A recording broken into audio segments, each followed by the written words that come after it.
A billionaire CEO took his girlfriend out for dinner, but when he saw his ex-wife pregnant, he was. Hello everyone. Before we begin today's story, I have a small favor to ask. Please hit subscribe and turn on the notification bell so you never miss our channel's new videos. It's quick, free, and the best way to support us in bringing you more dramatic stories. Your support means the world to us. Where are you watching from? Drop your city or country in the comments below. Thank you very much. The chandeliers glowed softly over the marble floors of Le Jardin, the most exclusive restaurant in downtown Chicago. Every table shimmered with candlelight and crystal, the quiet hum of wealth filling the air. At the corner table by the window sat Alexander Reed, a man whose name was whispered in every boardroom from New York to Los Angeles. His suit was tailored perfectly, his watch gleamed under the golden light, and the woman sitting across from him was the picture of perfection, young, stunning, and laughing a little too loudly.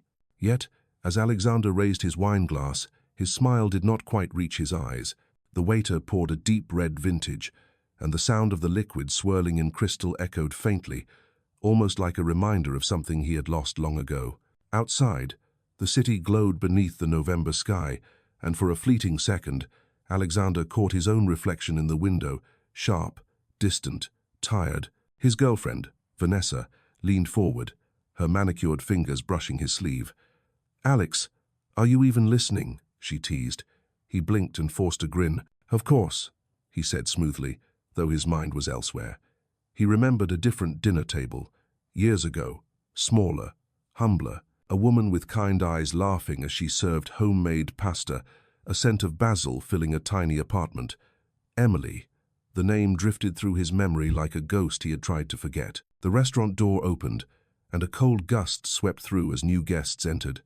Alexander turned slightly, out of habit more than curiosity. Then time stopped. At the far end of the dining room, illuminated by the warm chandelier light, stood a woman in a soft grey coat. Her hair was tied loosely, her face a little paler than he remembered. But her eyes, those eyes still carried the same quiet fire. And beneath the coat, unmistakable beneath her hand, was the gentle curve of pregnancy. The world around him blurred, the clinking glasses, the laughter, even Vanessa's voice all faded until there was only that image. Emily, his ex-wife, pregnant. His chest tightened as his mind tried to process what his eyes refused to believe. For a moment, he could not breathe. Vanessa followed his gaze and frowned. "Do you know her?" she asked, her tone edged with curiosity. Alexander's jaw tightened. "No," he lied, too quickly. But the lie burned in his throat. He watched Emily speak softly to the hostess, her smile polite but distant, her hand resting protectively on her stomach. The sight pierced him in a way no deal, no headline, no business loss ever had. A memory flashed her tear-streaked face the night she had walked away from him, her voice trembling as she said, "You do not need to break hearts to build empires, Alex." He had let her go without a fight, too proud to admit he was wrong. And now, as he watched her being led to a table across the room, laughter and music swirling around them, he realized that all the wealth in the world could not buy back the moment he had just lost. He looked down at his untouched wine, its reflection trembling like a heartbeat, and for the first time in years, Alexander Reed felt something he could not control: regret. The restaurant's music played softly, but for Alexander Reed it might as well have been silence. His heart thudded like a drum against his ribs as his eyes followed Emily across the room. She moved with quiet grace, pausing to thank the waiter who guided her to a table near the back. Her coat slipped off her shoulders, revealing a simple blue dress that stretched gently over her growing stomach. She looked radiant, but fragile, in a way that made something twist deep inside him. Vanessa snapped her fingers lightly to draw his attention back. "Alexander," she said with a smile that did not reach her eyes, "you are miles away tonight." He forced himself to turn back to her, though his pulse still raced. "Just tired," he murmured. Vanessa leaned in, lowering her voice. "You are not usually the distracted type. What is it? Someone you know?" Alexander hesitated. The truth pressed against his throat, but pride was a familiar cage. "No one," he said finally, glancing at the untouched wine between them. Just a reminder of something old. He smiled tightly, and Vanessa accepted it for the moment, returning to her phone while he drifted back into thought. His mind replayed the last time he had seen Emily standing in their empty apartment, sunlight spilling through blinds onto boxes labeled with her handwriting. She had been wearing that same blue dress. Back then, there had been no child, no new life, only silence. He had told himself that ending it was practical, that love did not build companies or close deals. But now, watching her quietly laugh with someone he did not recognize, he felt the hollowness of every success he had ever celebrated.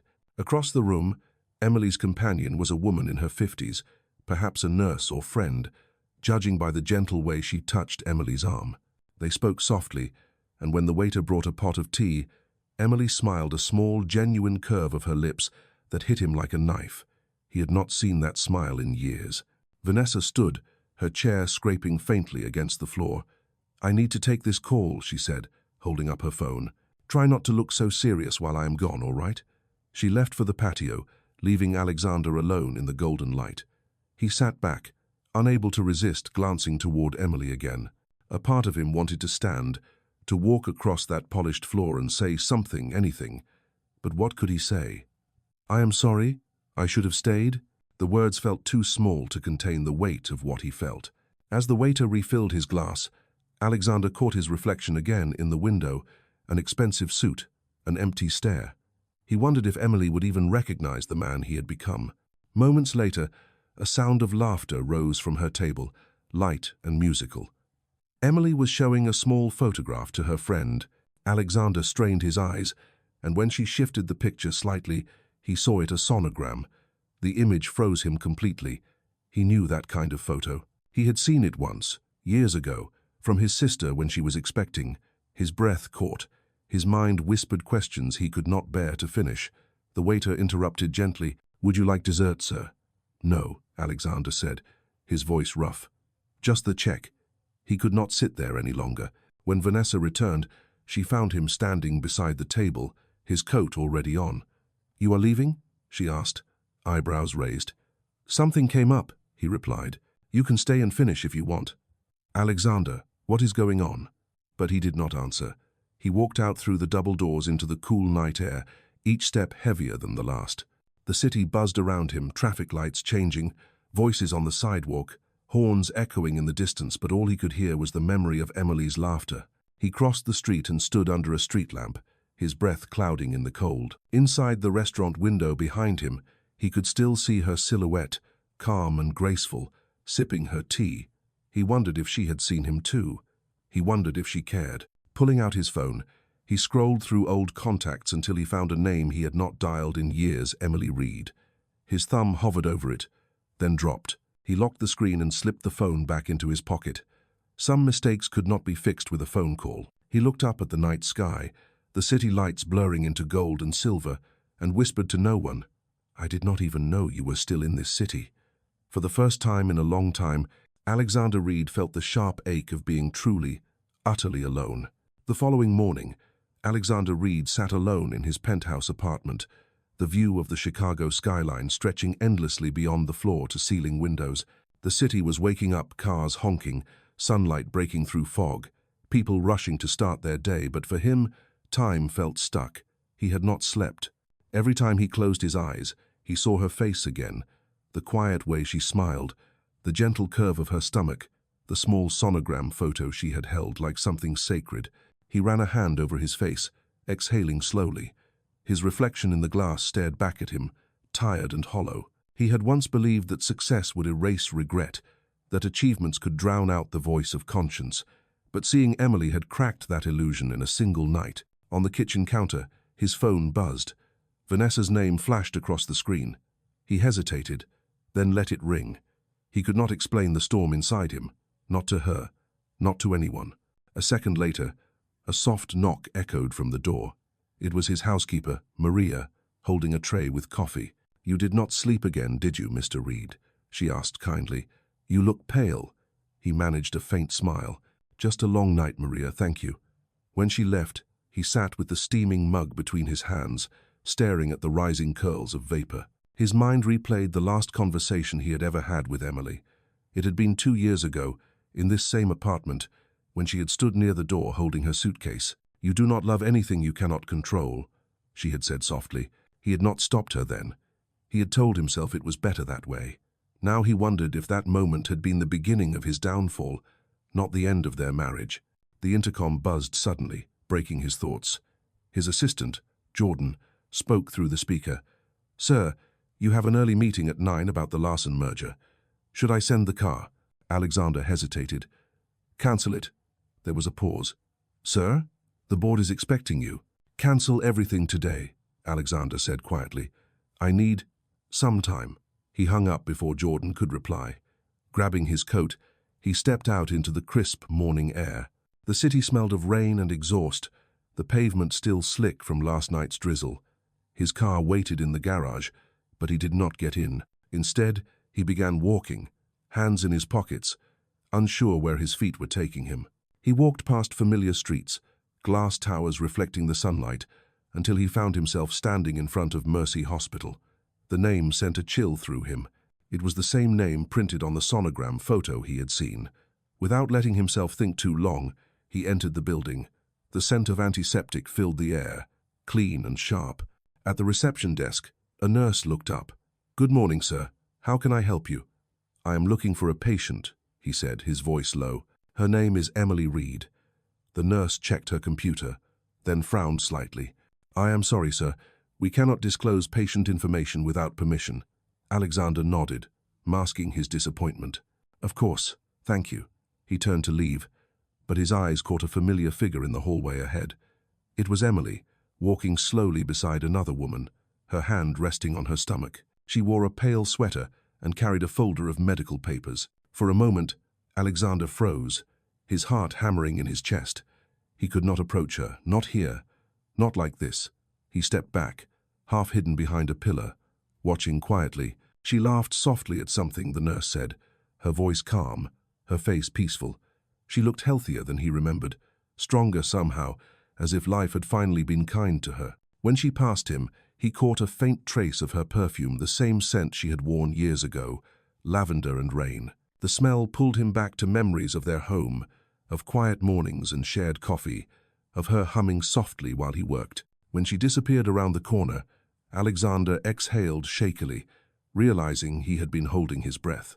He left the hospital, walking until the cold air numbed the ache in his chest. That night, back at his penthouse, he stood once more by the window overlooking the city. Lights sparkled like constellations below him, but all he could see was the small image of Emily holding that photo. He whispered to himself, "You are going to be a mother." Then after a pause, a quiet question followed, trembling in the air. "But whose father am I supposed to be?" The next day arrived grey and cold, the kind of morning when the city looked like it had forgotten the Sunday. Alexander Reed sat at his desk in his office on the 63rd floor of Reed Tower, the skyline stretching endlessly beyond the glass walls. Papers lay scattered across the table, untouched. The board meeting had ended hours ago, though he had barely said a word during it. His mind was elsewhere, trapped between the man he had become and the man he once was. Jordan, his assistant, knocked lightly before stepping in. "Sir, are you sure you are all right? You cancelled 2 investor calls and the charity dinner tonight." Alexander looked up slowly. "Jordan, do you remember the Mercy Hospital project from last year?" "Of course," Jordan replied. "You donated the new maternity wing. It opened in spring." Alexander nodded, his gaze distant. "I want you to find out who is managing that wing now, discreetly." Jordan hesitated. "Yes, sir. May I ask why?" Alexander's tone softened, but his eyes remained guarded. "Call it curiosity." When Jordan left, the silence returned. Alexander leaned back, rubbing his temples. He thought about the way Emily had looked yesterday, peaceful, strong, carrying something precious. His chest tightened again with a mixture of guilt and longing. At noon, his phone buzzed with a message from Vanessa. "We need to talk. Dinner tonight?" He stared at the screen for a long moment before typing back a single word. "No." He turned off the phone. For the first time in years, he realized how little comfort his expensive life brought him. Later that afternoon, Jordan returned with a thin folder. "Sir, here is what you asked for. The maternity wing is managed by a Dr. Elaine Porter. She has been with the hospital for more than 10 years. The hospital also lists several private patients under confidentiality agreements. I could not access names without authorization." Alexander took the folder, scanning the details. A thought flickered in his mind. If Emily had been there yesterday, maybe she was under that same confidentiality list. He closed the file slowly. "Thank you, Jordan. That will be all." After Jordan left, Alexander stood by the window, his reflection merging with the storm clouds gathering outside. He remembered Emily's laughter, her voice calling his name years ago when he had worked late into the night. She had always waited up for him, no matter how late it got. "You are building something incredible," she had said once, "but I wish you would remember to build us too." He had not listened. He had chosen ambition over affection, pride over peace. Now the silence in his apartment felt like punishment for all the words he never said. That evening, unable to sit still, Alexander drove aimlessly through the city. The radio murmured softly, the streetlights flickered against the windshield, and every turn seemed to lead him back to memories he had tried to bury. He stopped at a small cafe near the river, the kind of place he and Emily had once visited when money was tight but laughter was easy. The smell of coffee and rain filled the air. He sat near the window, watching people hurry past, their umbrellas colliding in the wind. A couple at the next table laughed, their hands intertwined, and something inside him cracked. He wondered if Emily laughed like that with someone else now. The thought stung more than he expected. He finished his coffee, left a bill on the table, and stepped outside just as the rain began to fall harder. He did not run for cover. Instead, he stood in it, letting the cold drops soak into his suit, washing away the polish of his expensive life.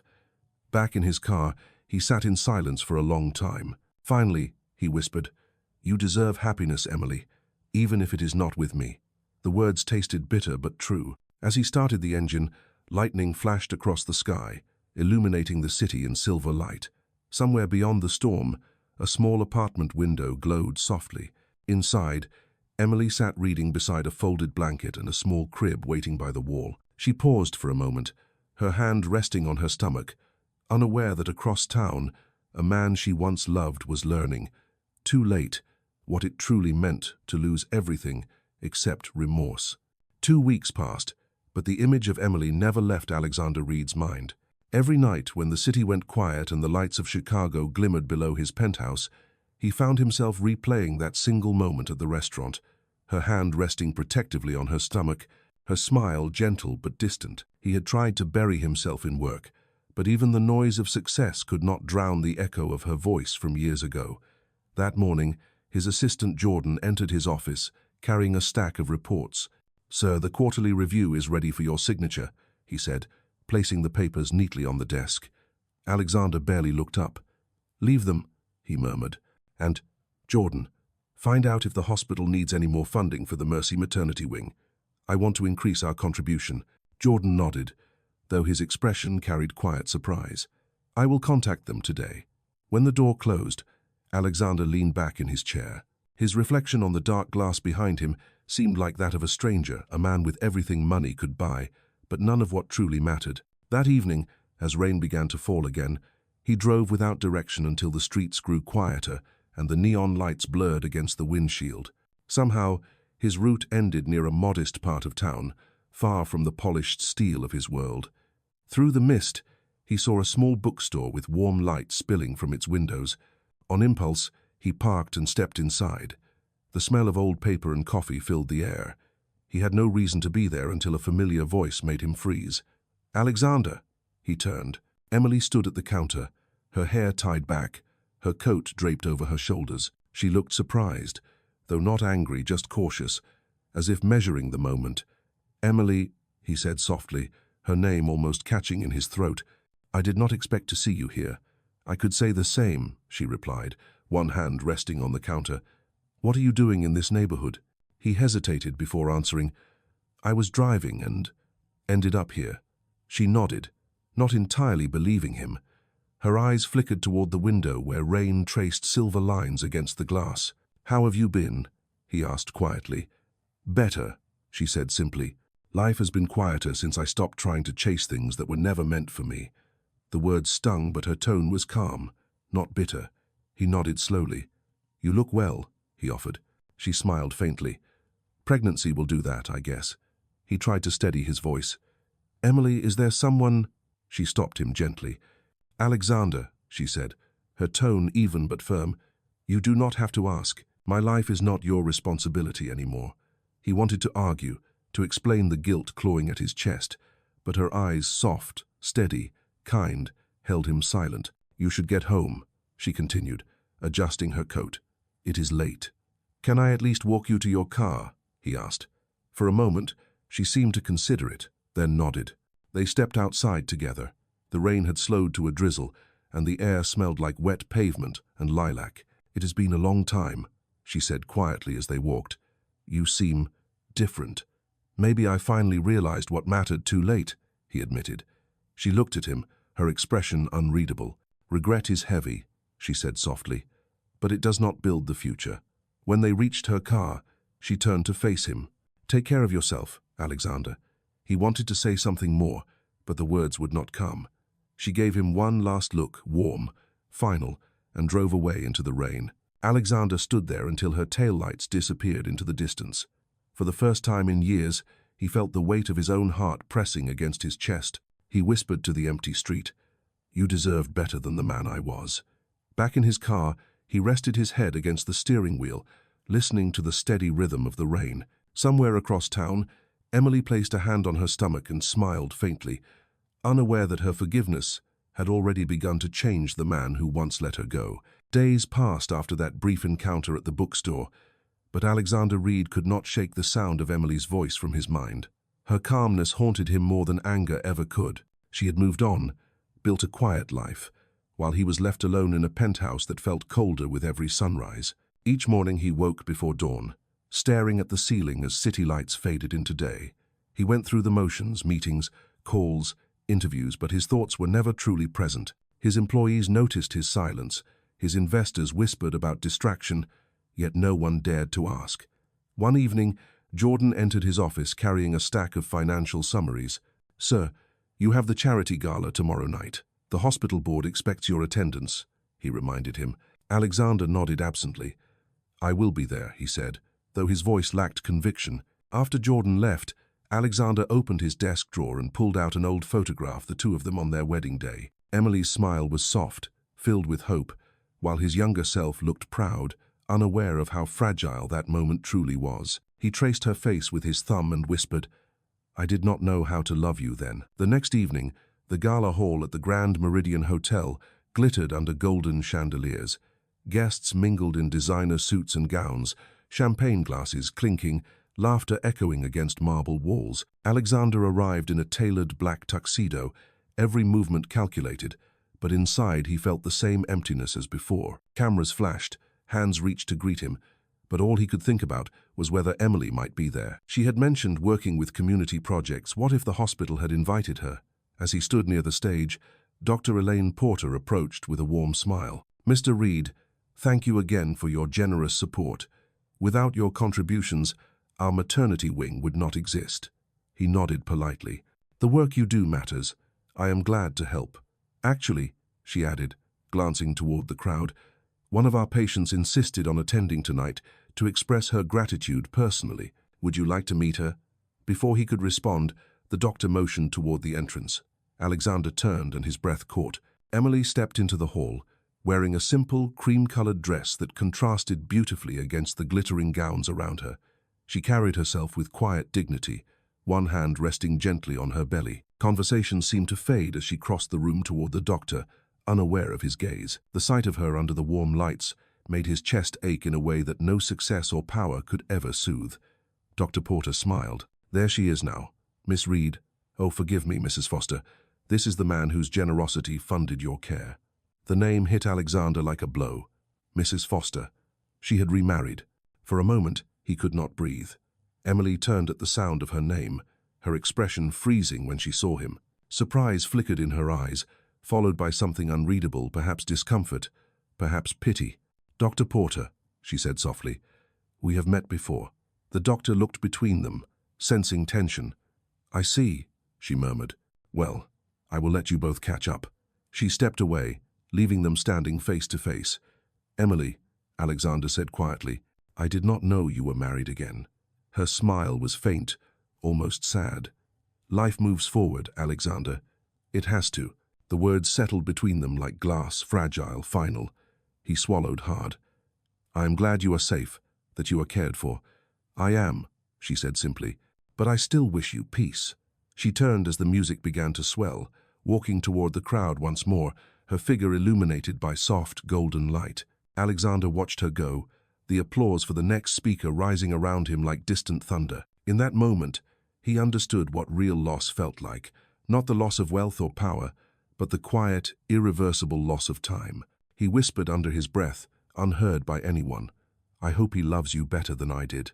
And for the first time in years, Alexander Reed lowered his head, not as a businessman, but as a man finally learning humility. The night of the gala lingered in Alexander Reed's mind like a song that would not fade. The image of Emily walking away, her new last name echoing in his ears, left a hollow ache deeper than any business loss he had ever faced. In the days that followed, he moved through his world as if underwater. Meetings came and went, contracts were signed, yet nothing seemed real anymore.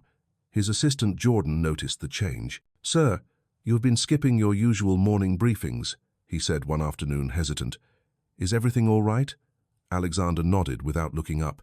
"Just tired," he murmured, but the words felt meaningless. That evening, after the office emptied, Alexander remained by the window, staring at the reflection of the city. He remembered the way Emily had said his name, calm, steady, forgiving. He wondered if she had truly moved on, or if part of her still remembered the man he used to be before ambition hardened his heart. His phone vibrated suddenly, pulling him back to the present. It was an email from the hospital foundation, an invitation to visit the new children's therapy unit that had opened under the same program his company had funded. Something inside him whispered that he should go. The next morning, he drove to Mercy Hospital, arriving early before the press arrived. The air inside was warm, filled with the quiet rhythm of footsteps and distant voices. As he walked through the corridor, he stopped near the window of the maternity ward. Tiny cribs lined the room beyond the glass, and soft lullabies played faintly. He stood there for a long time, lost in thought. That was when he heard her voice behind him. "You came back." He turned, startled. Emily stood a few feet away, her hands folded gently in front of her. She wore a light blue coat, her face calm but unreadable. "Dr. Porter told me you might visit today," she said softly. "I was not sure if you would." Alexander exhaled slowly.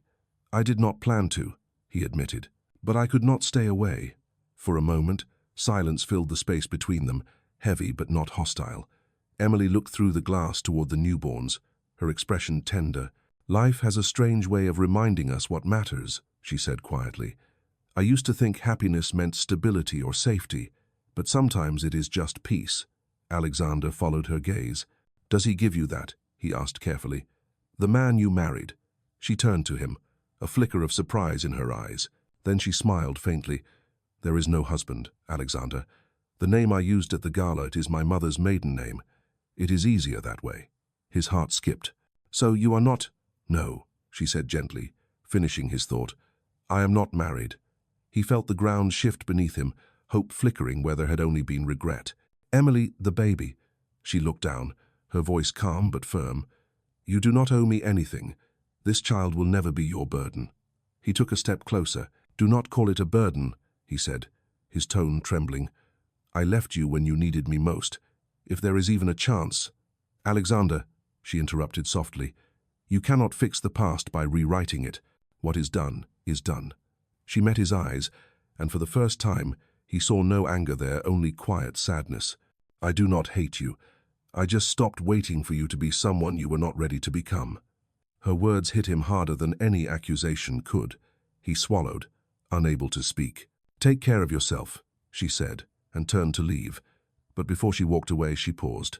"If you really want to do something good, use what you have to help others. Do not waste it trying to undo yesterday."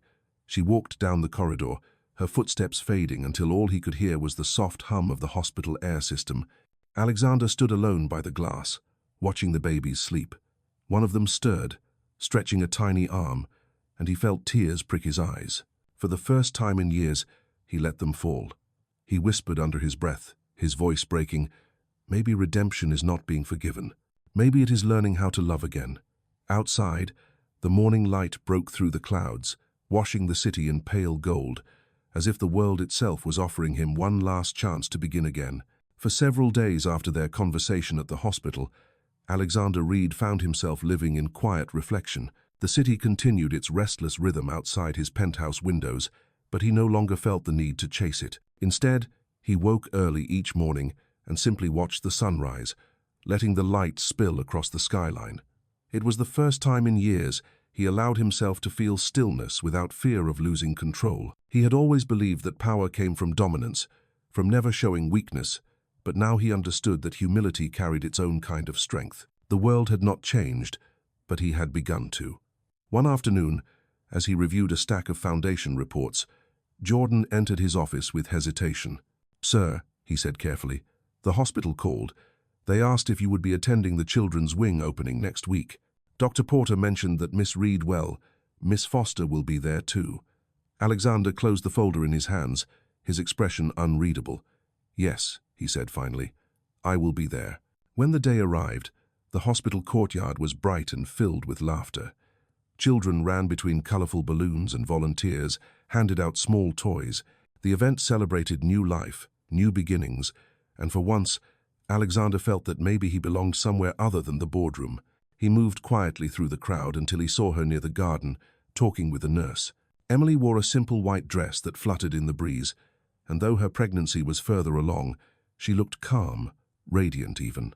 She noticed him after a moment and smiled politely, not coldly, not warmly, just gently, like a person greeting someone from another lifetime.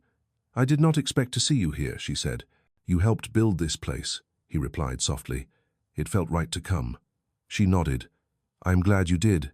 They stood together in silence for a while, listening to the laughter of the children. Then Emily said quietly, "You seem different, Alexander." He looked at her and smiled faintly.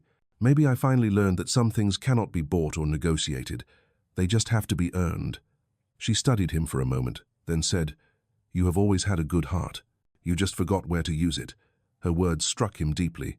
"I do not know how to fix what I broke," he admitted. Emily looked out toward the playground. "You do not fix people. You care for them. That is enough." For a long time, neither of them spoke. The breeze carried the faint sound of a lullaby from the speaker system, and for a moment, it felt like the world had softened.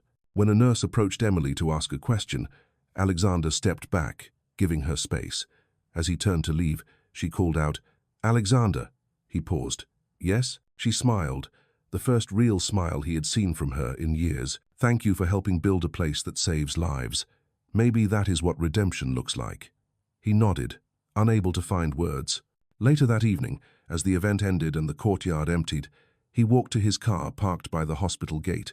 The air was cool, carrying the scent of spring rain. As he reached for the door, he noticed something lying on the ground, a folded ultrasound image, damp from the grass.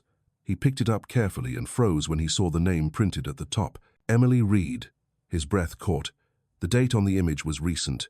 He looked back toward the hospital, his mind racing, his heart pounding. Had she dropped it accidentally? He could not leave it there. He walked back to the front entrance, hoping to return it. But when he reached the reception desk, Emily was gone. The nurse recognized him and smiled. "She just left a few minutes ago, sir. She said she was taking a cab home." He stood there, holding the photo in his hand, unsure what to do. Under the fluorescent light, he looked again at the tiny shape captured in black and white, the unmistakable outline of a heartbeat frozen in time. Something inside him shifted completely. For the first time since he had met her again, he felt not guilt, not despair, but purpose. He whispered to the picture, his voice breaking, "You are my second chance, aren't you?" And in that quiet moment, under the hospital lights, Alexander Reed finally understood that redemption did not arrive with applause or forgiveness. It came silently, through a fragile heartbeat he had once been too blind to hear. That night, Alexander Reed sat in his car outside the hospital for a long time, the ultrasound photo resting in his palm. The image was small, but it felt heavier than anything he had ever held. The name at the top, Emily Reed, echoed through his chest with every heartbeat. He had once built empires, signed contracts worth millions, yet no document had ever carried such meaning. He folded the photo carefully and slipped it into his wallet beside an old picture of their wedding day that he had never managed to throw away. The next morning, he woke early and called his assistant. "Jordan," he said quietly, "I need you to find someone who can arrange a private donation for Mercy Hospital's family support program. Make it anonymous." Jordan paused. "Of course, sir. "But may I ask why?" Alexander's voice softened. "Because sometimes people need help without feeling indebted." After hanging up, he sat in silence, staring at the morning light spilling across his desk. For the first time in years, he felt as though his choices carried a purpose beyond himself. A week later, he returned to the hospital, pretending it was for a meeting about funding, but truthfully he just wanted to see if Emily was doing well. When he arrived, Dr. Porter greeted him warmly. "Mr. Reed, I was hoping you would come by. Miss Reed is fine, though she is on light rest now. The pregnancy is progressing beautifully." Relief flooded through him. "That is good to hear," he said, trying to keep his tone steady. The doctor smiled knowingly. "You care a great deal about her, do you not?" He hesitated, then nodded. "More than I ever admitted." The doctor's expression softened. "Sometimes life gives us chances to do better, even if we cannot undo what has been done." Later, as he walked through the hallway, he saw Emily seated by a window in the waiting area, reading a small book. The sunlight painted soft gold across her face.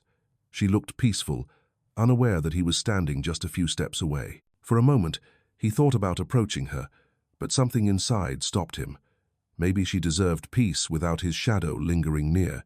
He turned to leave, but his movement caught her attention. "Alexander!" Her voice was gentle, surprised. He froze, then turned slowly. "I was just passing by," he said, his tone almost apologetic. She smiled faintly. "Hospitals are not your usual kind of place." "No," he admitted, "but lately I find them humbling." She closed her book, studying him. "You have changed." "I hope so," he replied quietly. "I am trying to be a man who can look at himself without shame." For a moment, neither spoke. Then she said softly, "You do not need to prove anything to me. Just be kind to yourself. That is all I ever wanted for you." Her words settled deep within him, gentler than forgiveness, stronger than love. "Emily," he said after a pause, "if you ever need anything at all, just call me." She shook her head, though her smile remained. "I am learning how to stand on my own again. That is something I need to do by myself." He nodded, understanding. "Then at least let me walk you to your car." They moved together through the corridor, the sound of their footsteps echoing softly. Outside, the late afternoon sun cast a warm glow across the parking lot. When they reached her car, she turned to him. "Thank you, Alexander, for trying." The words carried no bitterness, only truth. He looked at her one last time, memorizing every detail, the kindness in her eyes, the quiet strength in her voice. "Take care of yourself, Emily," he said. "Both of you." She smiled and stepped into the car, driving away slowly until her figure disappeared among the traffic. Alexander stood there for a long while, the city lights beginning to flicker to life around him. He reached into his wallet, touched the ultrasound photo, and whispered, "Maybe one day you will know who I was and who I became because of you." And in that moment, he realized that redemption was not something to be earned or forgiven. It was a decision to be better every single day, even when no one was watching. Weeks turned into months, and the seasons began to change. The first snow of winter fell over Chicago, blanketing the city in quiet white. From his office window, Alexander Reed watched the flakes drift past the glass, each one a reminder of how time moved, whether he was ready or not. He had learned to live differently now, slower, quieter. The walls of his office, once filled with the noise of ambition, now carried a softer kind of purpose. His foundation had expanded its work, funding shelters for single mothers, providing education grants for women who had left difficult marriages. When reporters asked him about the sudden change in direction, he simply said, "It is never too late to remember what it means to care." But in the silence of his home, he still thought of Emily. He wondered if she was all right, if the baby had arrived, if she had found peace. Every night he opened his wallet and looked at the ultrasound photo, tracing the outline with his thumb, whispering silent promises he would never speak aloud. One evening, after a long day, he found himself driving without destination again. The streets were slick with melting snow, the streetlights glowing in the mist. He passed by a small bakery near the corner of Elm and 3rd and saw a light still burning inside. On a sudden impulse, he parked and stepped out. Through the window, he saw Emily behind the counter, arranging a display of pastries. She looked tired but content, a soft smile curving her lips as she hummed quietly to herself. The bell above the door chimed as he entered, and she looked up in surprise. "Alexander," she said, setting down the tray. "You are out late." "So are you," he replied gently. "I did not know you worked here." She nodded. "It is not work, really. My friend owns this place. I help out when I can. It keeps me busy." He looked around the small shop, the cozy lights, the warmth, the smell of sugar and coffee. It was simple, real, nothing like the world he lived in. "It suits you," he said, peaceful. She smiled faintly. "Sometimes peace is better than success." "I am starting to believe that," he admitted. For a while, they talked about small things, the weather, the new hospital wing, the foundation. There was no tension now, only quiet understanding. When she stepped closer to wipe flour from the counter, he noticed the way her belly had grown, the gentle rhythm of new life moving beneath her hand. "You are due soon," he said softly. "A few weeks," she answered. "I am nervous, but excited." "You will be an amazing mother," he said sincerely. Her eyes softened. "I hope so." He hesitated before asking, "Emily, is the baby healthy?" She nodded. "Yes. The doctors say everything looks perfect." Relief washed through him. "Good," he whispered. "That is all that matters." She studied him for a moment. "You are different now, Alexander. I can see it." "You changed me," he said simply. "You and them." She looked down, smiling sadly. "Maybe we both just learned how to forgive." A quiet moment stretched between them, the kind that said more than words ever could. The clock on the wall ticked softly, marking time that neither wanted to lose. Finally, Emily spoke. "It is late. You should get home." He nodded, reluctant to leave. "Take care of yourself, Emily, and when the baby comes, I will be praying for both of you." She smiled gently. "Thank you." As he stepped outside, snowflakes landed on his coat, melting instantly against the warmth of his breath. Through the window, he saw her one last time, turning off the lights and rubbing her belly with a tender smile. For the first time, he did not feel sorrow watching her. He felt gratitude for the chance to have loved her, to have learned from her, to have found a piece of his soul he thought was gone. As he walked away into the softly falling snow, he whispered, "You saved me, Emily. You will never know how much." And in that quiet night, the city seemed to listen, holding his secret in the hush of winter. 3 weeks later, on a quiet Sunday morning, the city was still half asleep when Alexander Reed's phone rang. He had been sitting by the window with a cup of coffee, watching the grey sky above the frozen skyline. The caller ID showed Mercy Hospital. His heart skipped. "Mr. Reed," came Dr. Porter's calm voice. "I hope I am not disturbing you. I thought you should know Miss Reed has gone into labor. She is in good hands, and everything is progressing normally." For a moment, Alexander could not speak. His throat tightened as if the air had turned too heavy to breathe. "Thank you, doctor," he said finally, his voice barely a whisper. After hanging up, he sat still for several seconds, his hands trembling slightly. Then, without thinking, he grabbed his coat and keys. The streets were quiet, covered with slush from melting snow. He drove through the cold morning light, his mind racing but his heart strangely calm. By the time he reached the hospital, the waiting area was nearly empty except for a few nurses and a janitor mopping the floor. He hesitated before approaching the reception desk. "I am here for Emily Reed," he said softly.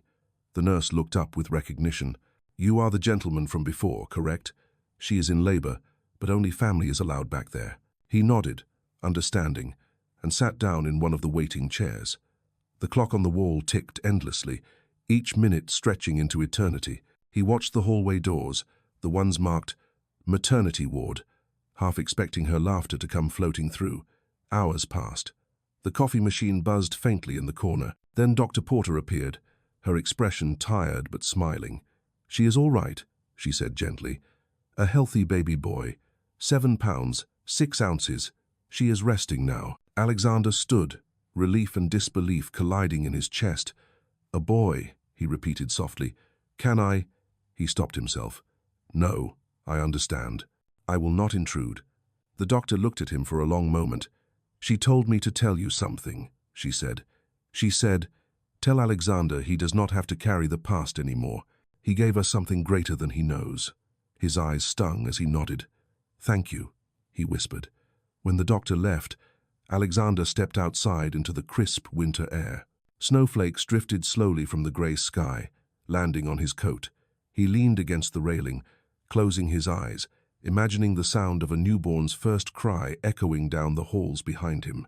It felt like a second heartbeat, one he did not deserve but was grateful for all the same. After a long moment, he reached into his wallet and pulled out the ultrasound photo.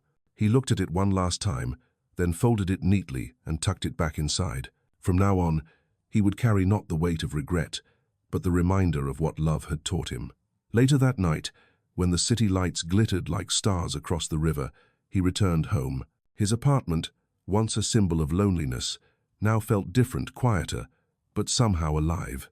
He poured himself a glass of water and stood by the window. The reflection of the skyline shimmered against the glass, and in it, he almost thought he could see Emily's face, smiling faintly. He whispered, "You did it, Emily. You brought something good into this world." He closed his eyes, letting the silence fill the room. Far across town, in a softly lit hospital room, Emily cradled her baby boy against her chest, humming a lullaby. The nurse adjusted the blanket around them and smiled. "He is beautiful," she said. Emily looked down at her son, tears glistening in her eyes. "He is," she whispered, "and strong just like his father." In that moment, though separated by miles and by fate, both Alexander and Emily felt the same quiet peace, the kind that comes when the past finally loosens its grip and allows the heart to breathe again. 2 months passed after the birth of Emily's baby, and the world seemed softer to Alexander Reed. Winter began to fade into early spring, the snow melting into streams that whispered along the city streets. From the windows of his office, he watched the sunlight return, golden and forgiving, as if life itself had decided to give him another chance. He had not seen Emily since the day of her delivery, but he carried the knowledge of her and the child like a quiet flame that guided him. Every morning he visited the hospital's family wing, bringing donations and new books for the mothers. He never asked for recognition and refused to have his name printed anywhere. He only said, "This is for them, not for me." His assistant Jordan noticed the change. "Sir," he said one morning, "you have not attended a single corporate gala in months. Are you sure you want to step away like this?" Alexander looked up from his papers, smiling faintly. "For the first time in my life, Jordan, I am exactly where I need to be." The next weekend, while visiting the hospital, he saw Emily for the first time in weeks. She was sitting outside in the small garden near the maternity wing, the baby wrapped in a soft blue blanket in her arms. She was humming quietly, her face serene. The sight stopped him where he stood. She looked up and noticed him, her expression surprised but calm. "Alexander," she said softly, her voice carrying through the gentle breeze, "I did not expect to see you today." He approached slowly, unsure whether to speak or simply listen to the sound of her voice. "I come here sometimes," he said. "It feels peaceful." She smiled. "It is peaceful, especially when you have someone like this." She looked down at her son, who blinked up at the sunlight, tiny fingers clutching her sleeve. Alexander's chest tightened with emotion he could barely contain. "He is beautiful," he whispered. "He has your eyes." She looked at him thoughtfully, then said, "Maybe he has both of ours." He knelt beside the bench, keeping a respectful distance. "Can I—" he hesitated. "Can I see him closer?" She nodded, and he leaned forward slightly. The baby looked up at him, his expression innocent and curious, as if trying to understand the world. Alexander felt his throat tighten. "Hello there," he said softly, his voice trembling. "Welcome to the world." Emily watched him, her expression unreadable but kind. "His name is Noah," she said. "It means rest, peace." Alexander smiled faintly. "That suits him." They sat together in silence for a while, watching the wind move through the garden. "Emily," he said finally, "I do not want to disrupt your life, but I want to help in whatever way you allow me to, not because I feel guilty, but because I care." She looked at him for a long time before replying. "You already have helped, Alexander. You have changed. That is enough." He nodded, accepting her words, though a part of him still longed to do more. "You once told me that love cannot be fixed," he said quietly, "but maybe it can grow again, differently this time." She smiled gently, her eyes soft. "Maybe. But right now, what matters is that you are trying to be good, even when no one asks you to." Her words stayed with him as they parted that day. That evening, back in his apartment, he stood by the window once more, looking out at the shimmering city below. For the first time in years, he did not feel alone. He whispered, "Noah, testing the name aloud, and the sound filled the empty space like light. Somewhere across the city, Emily laid her son down to sleep, his small hand curled around her finger. The world outside moved quietly, but in that stillness, both of them, separate yet bound by something unseen, felt the same truth. Redemption was not a single act. It was a life rebuilt moment by moment, through kindness, humility, and love that asked for nothing in return. Spring turned fully to summer, and the days stretched longer, softer, filled with the kind of light that seemed to forgive the past. For Alexander Reed, life had become quieter, but in that quiet, he finally found peace. The company he once ruled with iron precision now ran smoothly without his constant control. He had stepped down from several executive boards, choosing instead to dedicate most of his time to the foundation that bore no trace of his name. The foundation built libraries, funded scholarships, and quietly sponsored the hospital's children's wing. To the world, he had become a private man, mysterious yet respected.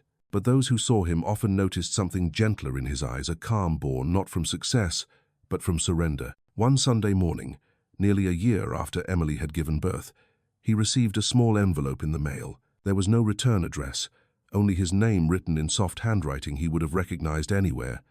Inside was a single photograph.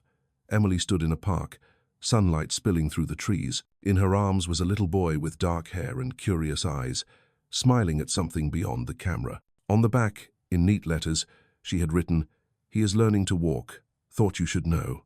Alexander held the picture for a long time, his fingers trembling. A slow, grateful smile touched his lips. That afternoon, he walked to the park near the river, the one he used to visit when his thoughts became too heavy. The air was warm, filled with the scent of lilacs and freshly cut grass. Children ran along the paths, their laughter ringing like bells. He sat on a bench overlooking the water, the photo still in his hand. He thought about how far he had come from the man who measured his worth in wealth and numbers to the man who now found meaning in a single image of a child's smile. As he sat there, lost in thought, he heard a familiar voice behind him. "You still keep to the quiet places," Emily said. He turned, startled, but smiling. She stood a few feet away, Noah toddling beside her, clutching her hand. "You found me," he said softly. "I did not need to look," she replied. "You always return to where peace lives." He knelt to meet Noah's curious gaze. The boy looked up, eyes wide and unafraid. "Hello," Alexander said gently. "You must be Noah." The boy grinned, holding out a small toy car. "Car," he said proudly, his voice bright and pure. Alexander laughed quietly. "Yes, a car." Emily watched them, her eyes warm but steady. "He wanted to play outside today," she said. "I thought we might find you here." They sat together on the bench while Noah played nearby, chasing butterflies in the grass. For a while, they spoke softly about simple things, the weather, the city, the little milestones of a growing child. Then, after a long silence, Alexander said, "I do not expect anything, Emily. I just want you both to know that I am here, whenever you need me." She nodded slowly. "I know," she said, "and that means more than you think." When Noah stumbled and fell, Alexander instinctively moved to help, but the boy giggled and got up on his own, brushing off his hands. "He is strong," Alexander murmured. "He is brave," Emily replied. The sun dipped lower, turning the river gold. As they watched Noah run toward the water's edge, Alexander felt a quiet completeness settle over him. It was not triumph, not the satisfaction of winning something back, but peace, the kind that only arrives when the heart finally forgives itself. When they stood to leave, Emily turned to him and said, "You have changed, Alexander, not because you had to, but because you chose to." He met her eyes, smiling softly. "You taught me how." She returned the smile, and as she walked away with Noah in her arms, the setting sun framed them in light. Alexander stood there for a long while, the photograph still in his pocket, his heart steady. He whispered to the breeze, "He did not need to know my name. It was enough that he knew my love." And as the evening sky deepened to gold and rose, Alexander Reed finally understood the truest form of redemption was not being remembered, but becoming someone worthy of peace. In this emotional and cinematic tale of love, regret, and redemption, a powerful CEO learns that wealth can never replace kindness or forgiveness. This story captures the heart of millionaire stories, that reveal the human side of success. Through heartbreak, humility, and second chances, Alexander Reed discovers that real fortune lies not in power but in peace. As one of the most touching millionaire stories ever told, it reminds us that even the richest hearts can break and heal again. From the glitter of boardrooms to the quiet of hospital corridors, this narrative delivers the timeless message behind every true millionaire story that love, once lost and found, is the greatest wealth of all.